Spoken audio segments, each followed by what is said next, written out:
Why buy an expensive board? You got scrap wood all over the yard. Sticks, felled trees, bush stuff cut off bushes. It's all good wood. I saw this on Facebook. No, someplace. You take the sticks and you trim them up on your saw and make them an inch or so, whatever. There's about an inch diameter,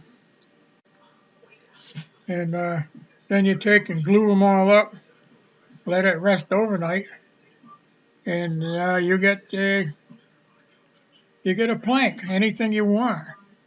Uh, I'm going to try different kinds of woods next year. This is the last day of 2018. This There you go. There's a nice plank. All it needs to be done is planed up a little bit.